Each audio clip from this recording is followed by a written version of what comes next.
Welcome to the Cabral Concept, where board-certified naturopath and integrative health practitioner Dr. Stephen Cabral shares how he was diagnosed at the age of 17 with a life-altering illness and given no hope for recovery. It was only after studying and traveling all over the world did he discover how to combine ancient Ayurvedic healing practices with state-of-the-art naturopathic and functional medicine to fully rebalance the body and re-energize it with life. It's time to discover how to get well, lose weight, and finally feel alive again. And now, here's your host, Dr. Stephen Cabral.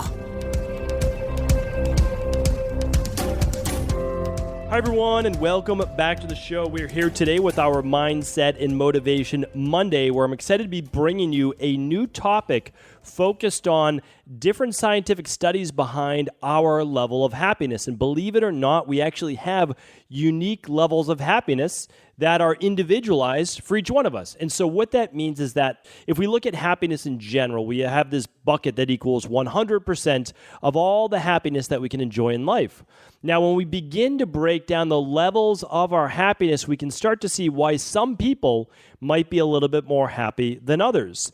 And so there are three main parts to this, and I think by the end of the show, you will begin to realize that no matter who you are, what level of happiness you are enjoying right now, it could be exponentially greater by at least 50%. So let's look at that right now. What if you were able to increase your level of happiness by 50%? Well, that would be a light year away from where you are right now, meaning that if you were able to increase your happiness by 50% more, you would look at life differently. And if you looked at life differently, you were most likely receive different things into your life. So if you look at life differently, your story of your life and who you are begins to change. That is what we're going to be talking about on today's show, because you are not a static being. You're on this journey along with all of us, and you are allowed to change at any moment in time. And as you begin to change, everything in your life starts to change. When this happens, you begin to move more towards happiness or more towards despair. Believe it or not, at least 50% of that equation is up to you. And I would even say more, and let's start to get into that now. So the first 50% of how happy you're going to be is actually genetically wired. But there's a caveat to that, but let me share this with you. That 50% of our makeup, now I'm not talking about overall health, any of these things, but the factor of how happy we're going to be, there is some genetic chemical sensitivity to that. And what I mean by that is some people are genetically going to produce more serotonin. They're going to have more of that happy, feel-good neurotransmitter. They're also going to produce more of what's called GABA, which is the anti-anxiety, also a feel-good based neurotransmitter.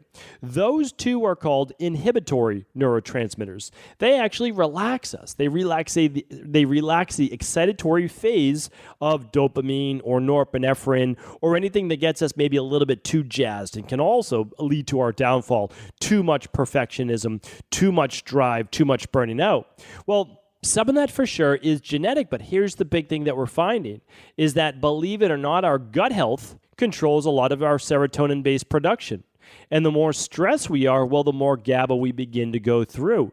So I would not say it's just genetic. I would actually say that it's health-based, but believe it or not, through our lives and through generations in our family, our grandparents, our parents, we can begin to see similarities of how that is wired in us. Now, there's a lot of new science being done that shows this wiring can be overcome.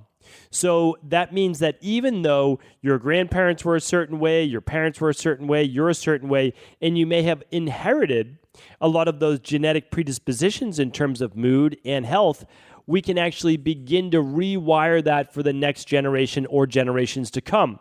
We are looking at, believe it or not, the encoding of DNA and that DNA being passed on from one generation to another. Simply with one mother having the essentially inside of her the eggs of a new generation and the encoding inside of that DNA being able to be passed on, well, that can be changed. It could be passed on as is, or it could be changed. So it's pretty, I would say it's dynamic, and it's unbelievable to look at state-of-the-art based science and what is going on with the memory encoded inside of our DNA. We will certainly make that a topic for another day, but what I'd like to share with you is this. Even if we look at 50% of our happiness being wired. And you say, well, that's why I'm not happy. You have to understand is that 50% is all not misery and despair. Some people like to believe that. That is not true.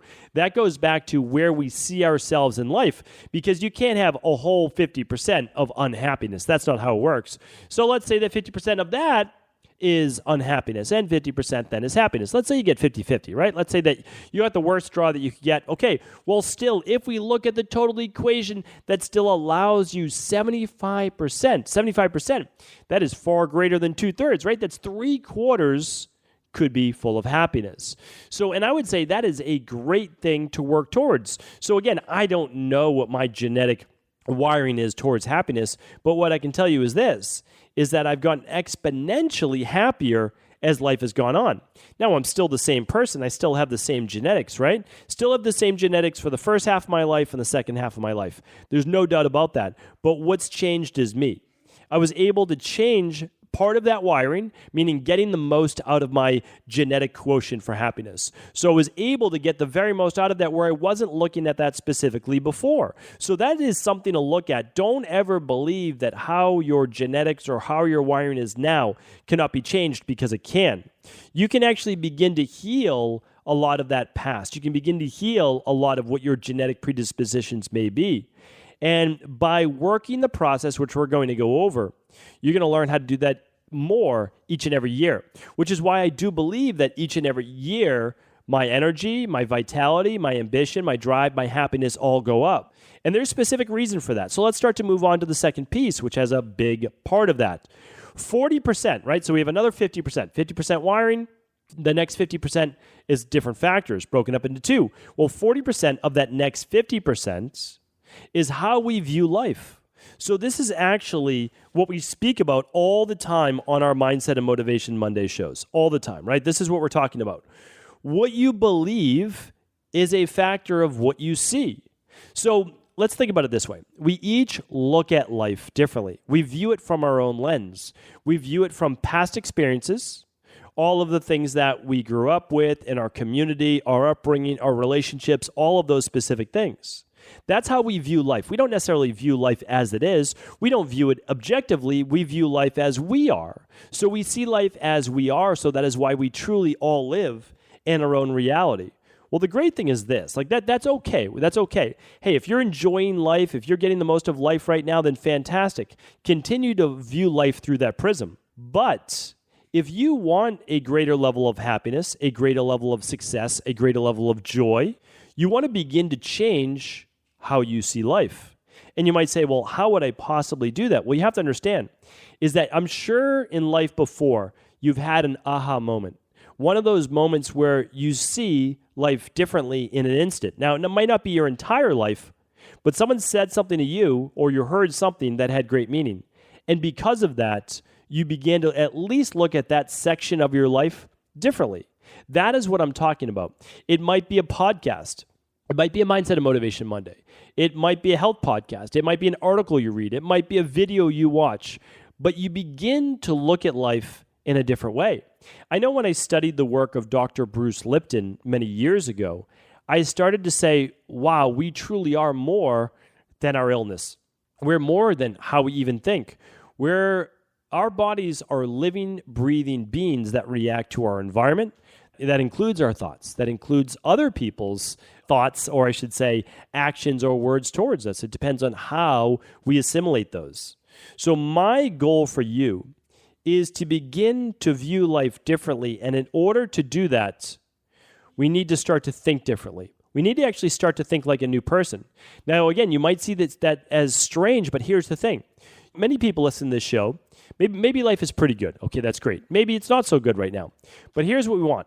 We essentially aspire to a different level in life. So we actually want the life of a different person. It's not necessarily getting rid of our life, but we want a life that we don't currently have right now. So let's look at that as a different person.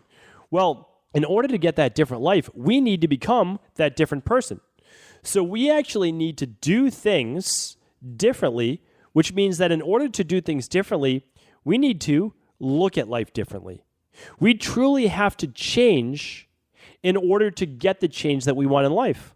Because if getting what we wanted was as easy as thinking about it, or as easy as saying it, well, then we'd already have it. But thinking is the first step. So we start to think about the life that we do want. Now it could simply be mood. We start to think about the happiness that we do want. That is absolutely the first step. Because the first step, as I spoke about last week on our Mindset and Motivation Monday podcast, the first step is being open. It's first aware that this is even a possibility. So if you're listening to this show, maybe you don't believe right away. That's okay. I didn't believe in the beginning either. But you at least are open and aware that this is a possibility, right? That's all that it takes. Be open and then be aware that these things are possible. The next thing is this. You've already allowed the seed of awareness to sink in.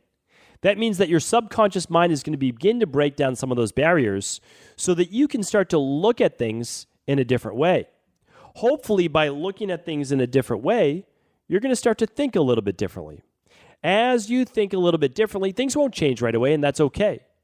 But you'll begin to feel a little bit different. Here's how you feel different. When you think different, especially in a positive manner, you start to think that there might be other possibilities other than what we have right now.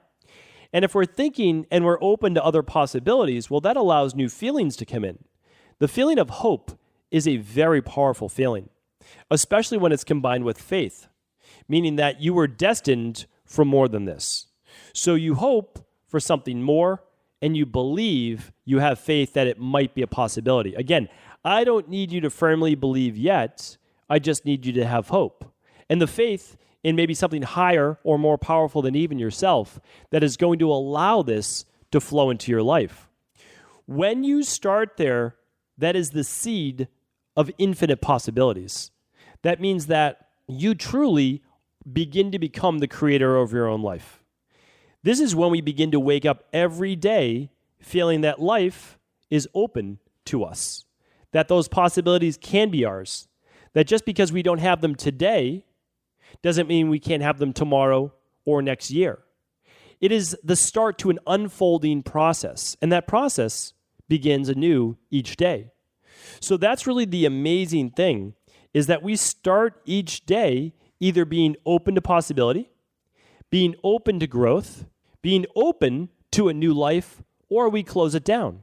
And every time we close it down, we shrink a little bit. The problem is this: if you shrink away enough days in a row, that becomes your habit.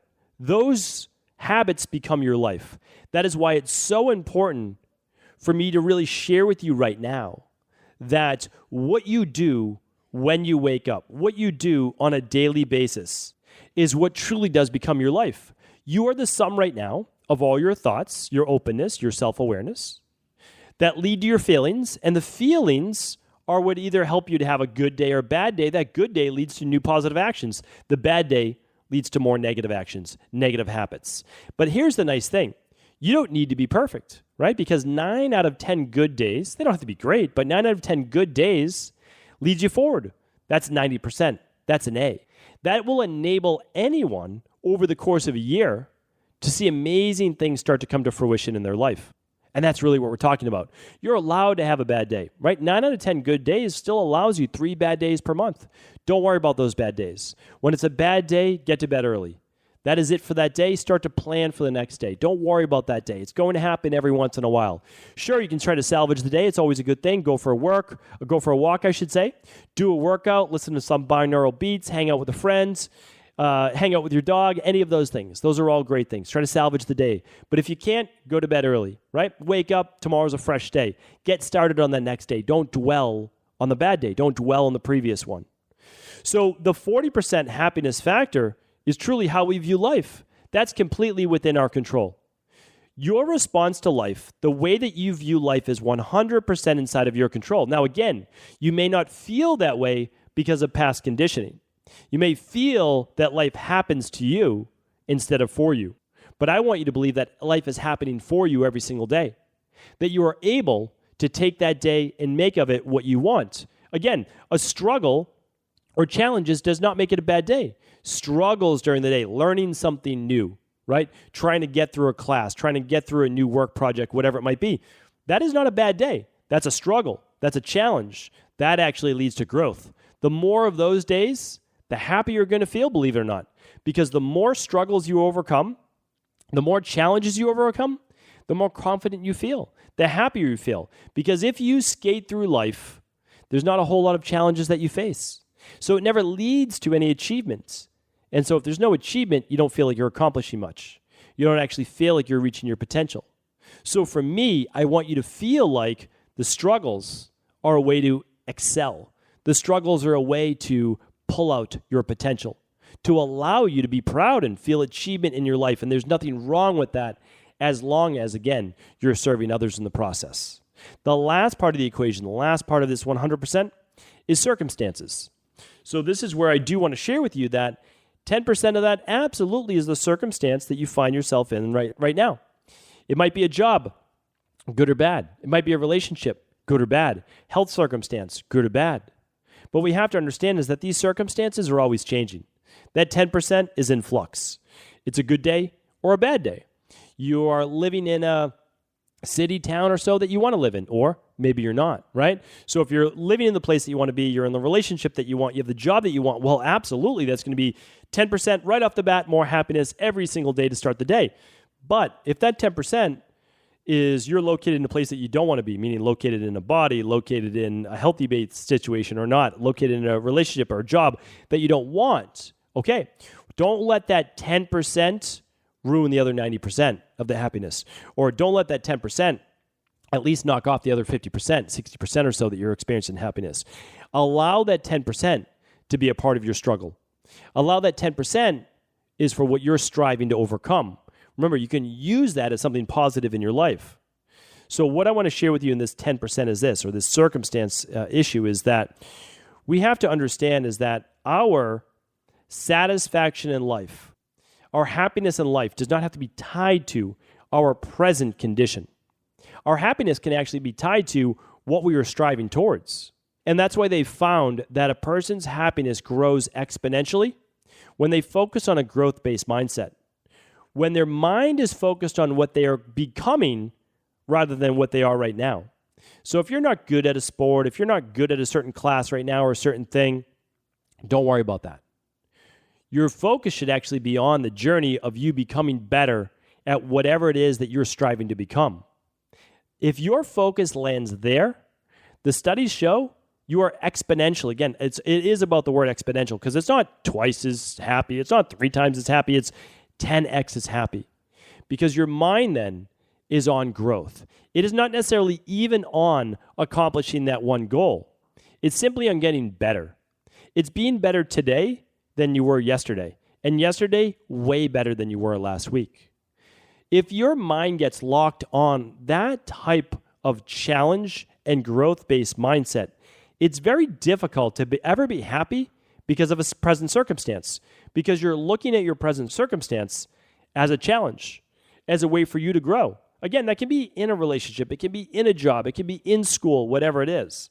We start to feel like the challenges maybe that are put in front of us are there in order for us to pull out our potential, in order for us to grow, to learn more about ourselves. And it also, all of this begins to become evident as we start to even have that mindset in the first place. And here's why. When you develop that type of mindset, that growth mindset, it's self-evident that you are taking control of your life. And that begins with taking control of your thoughts, beginning to rewire that subconscious mind that will allow you to feel new feelings. And as you start to feel new feelings, the story that you tell yourself about your life begins to change. Because we truly are a product of our thoughts, which allow us to have good or bad feelings, which then allow us to take actions and create habits that form our life. So as we change the thoughts, we can begin to change the feelings, which will lead to new actions, more positive actions, which truly becomes a new life. When you lead that new life, you really are a new person. Yes, you bring along with you your genetics and your past and all of those things, but you actually begin to look at your past differently because you're a new person today. And as you become a new person, you get to view your memories of the past differently. It's your choice. And you can view those memories, even not positive ones, as occurrences that happened to you, the former you in your past, that has led you to who you become today. So it's my opinion right now that I want you to go out there today, understand that there's a certain level of you that you will always bring with you, but there's so much more that you can become. You can become so much happier by beginning to view the new you in a different way. Thanks so much for tuning into today's show. As always, I appreciate you. I appreciate the support. And of course, if this show can help anyone, please do feel free to pass it along to anyone else you believe it could serve. Before you go, I wanted to ask you this question. What if I could teach you in just a couple of hours how to transform your thyroid, hormones, adrenal, cholesterol, blood pressure, blood sugar, weight loss, energy, mood, brain, pregnancy, anti-aging, or many other health-related issues? After 20 years in private practice, after seeing and overseeing 250,000 client appointments, I sincerely feel I have the real-world data and have found the answer you've been searching for. So what I've done is spent hundreds of hours of my own time refining what you need to know in order to uncover your underlying root cause health issues and then begin to rebalance the body and bring it back to a state of robust health and wellness. I'm going to teach you exactly what I do in my private practice so you can understand how you got here and now what you need to do in order to heal. You'll receive all of the important success checklists, protocols, and even ways to customize it to make the program fit your busy life. And you'll get all of this at a fraction of the price. Let me save you the time, money, energy, stress, and frustration of not knowing what to do next. Instead of reading dozens of books on the topic and seeing multiple practitioners, I will condense everything that you need to know in just a few hours of video tutorials that you can watch and listen to anywhere. Together, we will make this healing process an enjoyable one that you can take with you for the rest of your life. I wish you all of the best of health and happiness, and I hope to be able to guide you on your healing journey through my Health Results Accelerators. Simply choose the health imbalance you're currently suffering from, and by the end of today, you'll know what went wrong and how to get well again. I guarantee it. For details, head over now to stevencabral.com/courses.